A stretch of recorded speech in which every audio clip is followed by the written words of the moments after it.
Saudara Menlu Retno walk out saat perwakilan Israel berpidato di debat Dewan Keamanan PBB. Kita bahas bersama anggota Komisi 1 DPR fraksi Nasdem Muhammad Farhan. Kang Farhan sehat? Sehat, apa kabar? Baik. Kang gini, menurut Anda aksi Menlu spontan atau sudah direncanakan untuk walk out dari rapat kemarin? Tentu hal itu sudah direncanakan karena kalau debat dalam forum PBB itu bukan debat yang spontan ya, semua debatnya sudah dipersiapkan, pernyataannya pun sudah dipersiapkan, serta batas waktu pernyataannya pun sangat singkat. Jadi memang semua itu sudah merupakan sebuah sikap yang tentu saja sudah disampaikan dan juga kita lihat Ibu Menteri sebelumnya meminta izin dulu kepada pimpinan sidang untuk melakukan walkout. Nah, menurut Kang Farhan sendiri apa statement yang ingin ditunjukkan dengan walk out? Bahwa Indonesia bersikap tidak hanya sekedar memberikan sebuah pernyataan, ya, pernyataan bahwa satu, Dewan Keamanan PBB dan PBB pada umumnya harus melakukan reformasi keadilan di dalam PBB itu sendiri karena banyak sekali resolusi dari Dewan Keamanan PBB yang tidak pernah dijalankan dalam kasus Israel dan Palestina. Yang kedua juga tentu saja reformasi mengenai sistem veto yang ada di Dewan Keamanan PBB yang sering sekali justru menghambat upaya untuk mengembalikan hak-hak warga negara Palestina dan juga wilayah teritorial Palestina. Nah, sikap ini merupakan sikap yang pertama walkout kita di sidang Dewan Keamanan PBB. Tentu ini sikap yang sangat keras setelah sebelumnya kita menyatakan mendukung Afrika Selatan juga untuk melakukan atau melaporkan persidangan kejahatan melawan kemanusiaan yang dilakukan oleh Israel untuk melakukan genosida di Palestina. Kang Farhan, apakah aksi walkout Menlu ini memberi pengaruh terhadap situasi di PBB? Seharusnya iya, karena Indonesia ini adalah negara dengan populasi Islam terbesar sedunia.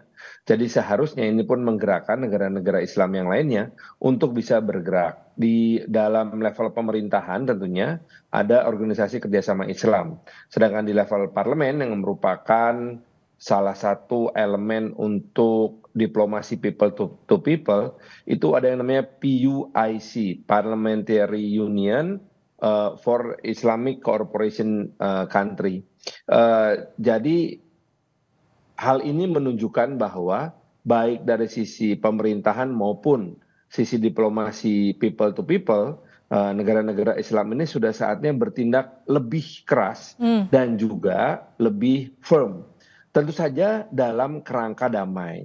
Ini menunjukkan bahwa diplomasi internasional Indonesia bukanlah diplomasi yang peluru dilawan peluru. Kita tidak mungkin kemudian melakukan deployment tentara kita untuk melakukan penyerangan terhadap titik-titik strategis di Israel karena hal itu hanya akan memicu rangkaian kekerasan di Timur Tengah tersebut. Itu sebabnya bentuk dukungan Indonesia terhadap Palestina bukanlah bentuk dukungan misalnya mengirimkan pasukan dan kemudian membiayai sebuah milisi melawan tentara Israel di sana, enggak. Yang kita lakukan adalah mengirim KRI untuk mengirim bantuan. Jadi semuanya dalam kerangka kemanusiaan. Kita justru tidak mau dukungan kita ini malah mengekskalasi kekerasan di Timur Tengah. Kang Farhan, diplomasi di forum dunia kan terus dilakukan, tapi konflik itu jauh dari kata usai. Apa yang perlu dilakukan Indonesia untuk ikut berperan di sini? Jangan pernah berhenti dan harus selalu memanfaatkan semua forum-forum internasional untuk menyuarakan hal ini. Ingat, perjuangan kita pun dalam meraih kemerdekaan di tahun 1945 secara fisik itu pada akhirnya berhenti ketika forum-forum internasional akhirnya memaksa negara-negara yang berkonflik di Indonesia saat itu yaitu Inggris dan juga Belanda untuk berhenti berperang dan duduk di meja perundingan. Nah, hal ini pun harus dilakukan oleh Israel. Demikian juga dengan kelompok-kelompok milisi yang ada di Palestina untuk menghentikan berbagai macam bentuk kekerasan. Untuk menunjukkan kepada dunia bahwa cara-cara diplomasi, cara-cara kemanusiaan, dan cara-cara yang damai adalah cara-cara terbaik untuk menghentikan berbagai macam konflik ini. Apa yang dilakukan oleh kelompok-kelompok kekerasan dengan melakukan retaliasi terhadap misalnya kepentingan Israel justru akan memicu kekerasan yang lebih dahsyat lagi. Kita tahu bahkan di Beirut misalnya, ya di Lebanon, di Beirut itu ada bukan upaya lagi, tapi memang pembunuhan terhadap tokoh-tokoh Palestina yang dilakukan oleh kelompok-kelompok Israel. Demikian juga sebaliknya. Nah, kita tidak mau ini berkelanjutan dan terus-menerus menjadi chain reaction gitu loh, yang justru akan membuat wilayah Timur Tengah ini menjadi tidak stabil. Padahal kita tahu wilayah Timur Tengah ini adalah salah satu wilayah yang paling strategis untuk perekonomian dunia. Terima kasih Kang Farhan sudah bergabung di Sapa Indonesia Malam. Muhammad Farhan, terima kasih. Siap. Sehat-sehat selalu.